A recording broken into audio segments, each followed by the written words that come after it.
What if everything you want in life, the version of you that's stronger, clearer, and unstoppable, isn't waiting for motivation? Motivation is a visitor. It knocks when it feels like it. And when it's gone, what's left? You've been told to just wait until you feel ready. But what if ready never comes? The real change starts when you stop relying on feelings and start training your mind like a weapon. In this video, I'll show you why motivation has lied to you and how to build something far more powerful. Discipline, a skill forged in silence, under pressure. Welcome to Mind Below Zero. Let's begin. Imagine this. You wake up, the alarm buzzes, and for a moment, nothing feels worth doing. You roll over, scroll your phone, and tell yourself, I'll start tomorrow, when I feel more motivated. Sound familiar? Here's the lie. We've been sold the idea that we need to feel inspired to take action, but that's backwards. Motivation is not the fuel, it's the result. It comes after you start, not before. Studies in behavioral psychology show that action precedes emotion. Once you begin, your brain releases dopamine, not before. Waiting for motivation is like waiting for the fire before you gather the wood. Think about this. The most successful people don't always feel like doing what needs to be done. They just do it anyway. They've trained their brains to act, regardless of feelings.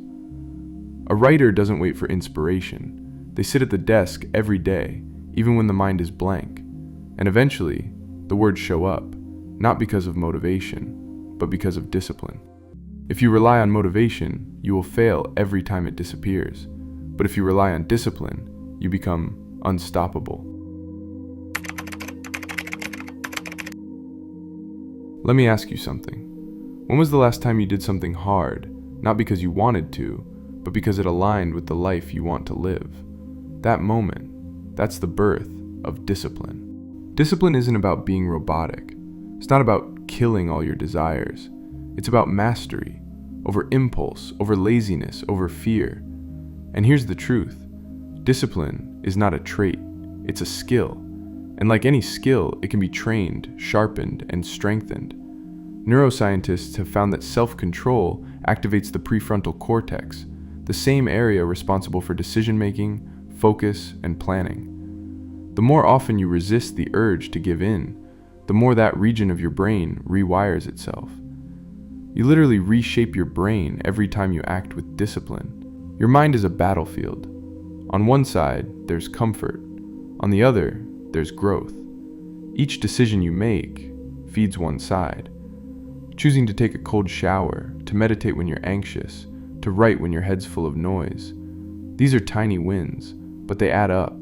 They rewire the system. Goals give you direction, but systems give you power. Waiting to feel like it? That's random. Training your discipline through systems, that's real control. Start small. Wake up at the same time. Put your phone down after a certain hour. Say no once a day to something easy and tempting.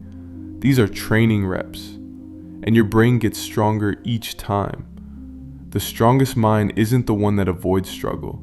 It's the one that shows up anyway, especially when it doesn't feel like it. Motivation is a liar. It tells you, wait until you feel ready. But readiness rarely comes. That's why people stay stuck, waiting, hoping, dreaming, but never moving. Now listen carefully. If you want lasting change, you don't chase motivation. You become someone else. Let that sink in. You don't build better habits to feel like a different person. You become a different person to naturally act differently. Think about this for a second. If someone offered you a cigarette right now and you were trying to quit, you could say, no thanks, I'm trying to quit. Or, no thanks, I'm not a smoker. The second one, that's identity. It's internal, permanent, solid. The moment you start saying, I am someone who shows up, I am someone who doesn't break promises to myself. I am someone who trains the mind like a warrior. Your brain rewires itself to match that identity. You no longer rely on feelings. You act out of alignment with who you are. You don't rise to the level of your goals. You fall to the level of your systems. But your systems are built by your identity. This week, here's what I want from you. Choose one habit that aligns with your ideal self. Not a big one, just something small and consistent. Then say it out loud. This is who I am now. And act like it. Even if it's just 60 seconds a day. Show your brain what you believe. You were never meant to stay the same. You were designed to evolve. But evolution doesn't happen through hope. It happens through fire, through intention, through identity. The mind below zero is not frozen. It is sharpened. If this message stirred something within you, subscribe to Mind Below Zero and begin the discipline of mastering your mind. New insights every week. I'll see you in the next one.